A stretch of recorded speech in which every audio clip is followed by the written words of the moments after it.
Bonjour, aujourd'hui on va parler d'un sujet essentiel, c'est connaître sa place dans la vie des gens.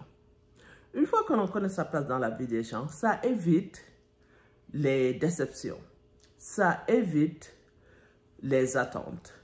Parfois, on a des relations avec les gens, ça peut être des relations de famille, des relations amicaux ou amoureuses, où l'on se donne à 100%, où on s'investit et on réalise que ce n'est pas réciproque, que ce que l'on pense être notre place dans la vie de cette personne ne l'est pas. L'importance que l'on pensait avoir pour cette personne n'est pas la vraie. Maintenant, comment savoir? Et d'abord, c'est quoi connaître sa place? Connaître sa place évite des déceptions, ça évite des illusions. Ça nous permet de nous ressaisir et de nous positionner par rapport à la vraie place que cette personne, à la vraie importance que cette personne nous donne dans sa vie. Le premier point pour connaître sa place dans la vie des autres, c'est de voir comment les gens s'investissent dans la relation que vous avez avec eux. Est-ce que c'est vous qui appelez toujours? Est-ce que c'est vous qui allez toujours chez cette personne? Est-ce que c'est vous qui organisez toujours des sorties? Si vous répondez oui, c'est que vous êtes investi à 100% et cette personne n'est pas investie assez.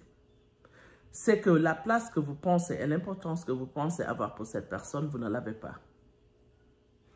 Deuxième, la disponibilité. Et ça va avec le premier point. Si une personne a toujours mieux à faire, est toujours débordée, est toujours trop occupée, mais que vous le voyez dehors ou durant une conversation, il vous parle d'une sortie qu'il a avec des amis ou bien vous le voyez sur les réseaux sociaux avec d'autres amis ou d'autres personnes, vous vous rendez compte que peut-être qu'il n'a pas le temps pour vous, mais qu'il a le temps pour d'autres. Parce que nous tous, on a une vie très occupée, mais on prend le temps pour ce qui est important pour nous.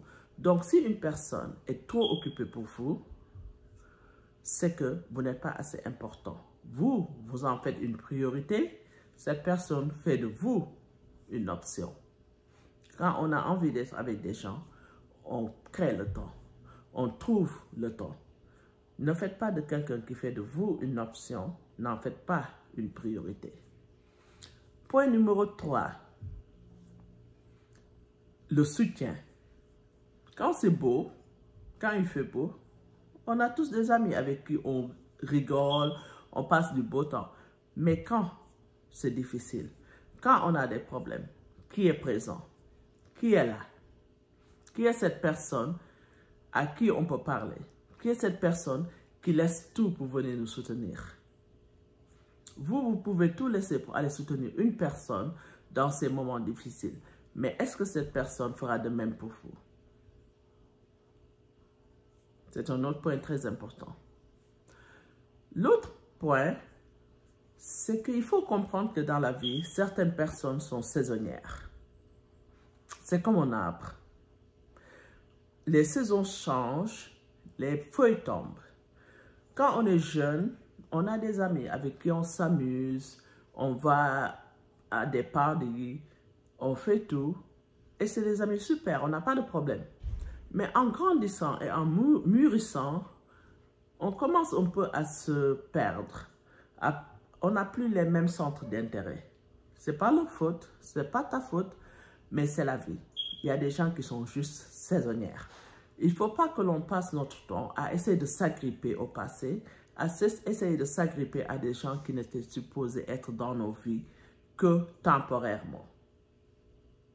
Il ne faut pas forcer les relations. Quand une relation est finie, quand cette personne change, parce qu'il a grandi, parce qu'il a mûri, et que nous aussi on change, de l'autre côté, on n'a plus les mêmes sens d'intérêt, il n'y a pas de point à essayer de s'agripper au passé, à essayer de s'agripper à cette relation.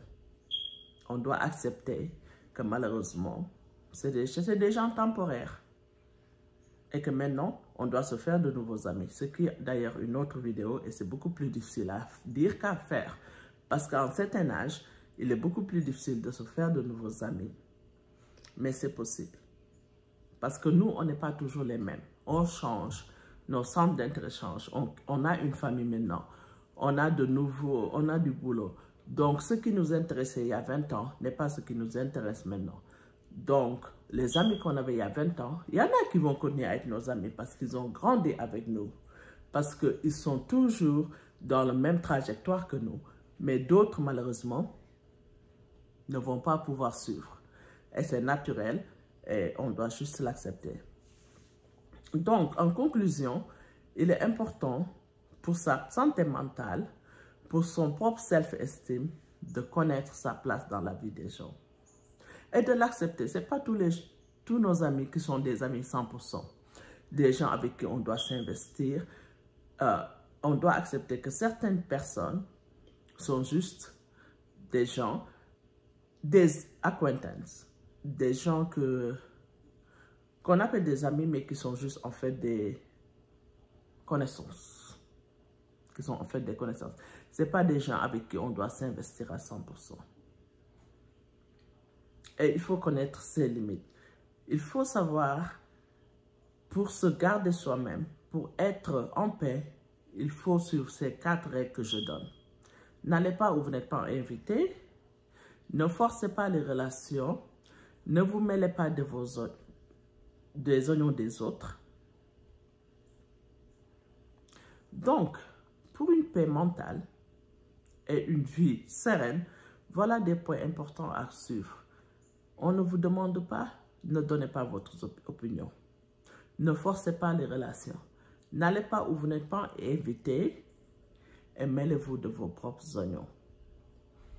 Même si la personne est un ami, comme ça, un ami très proche, mais qu'il ne vous demande pas votre opinion dans sa vie, gardez-le. Il sait que vous êtes là, il sait que vous existez. S'il a besoin de vos conseils, il va venir vous les demander. Jusqu'à ce qu'il ne vous le demande, gardez votre opinion pour vous-même. Votre ami sait que vous existez, mais il ne vous a pas invité à son événement. Ne l'entendez pas chez d'autres amis et allez là-bas. Si on vous traite mal, c'est votre faute. Allez où vous êtes invité. Et même si vous êtes invité quelque part, et que vous y allez, et que vous vous rendez compte que le vibe ne vous plaît pas, il faut savoir quitter à temps. Vous n'êtes pas prisonnier. Quittez au moment où vous ne vous sentez pas à l'aise dans une invitation ou dans un événement où vous avez été invité. Il n'y a rien de plus important que votre self-respect et votre santé mentale. Les gens vous respectent de la façon dont vous vous respectez. Il faut apprendre aux autres comment vous respectez et comment vous aimez. Et on va faire une autre vidéo à ce sujet. Comment apprendre aux gens à nous respecter et à nous traiter. Et dites-moi, est-ce qu'à un certain moment, vous avez vécu ça? Vous avez vécu des relations dans lesquelles vous avez vu que l'importance que vous croyez avoir dans la vie d'une personne n'était pas vraiment l'importance que cette personne vous a donnée? Si oui, laissez votre expérience en commentaire et dites-nous comment vous avez surmonté ça. À la prochaine fois et surtout, aimez-vous vous-même et apprenez aux autres comment vous aimez.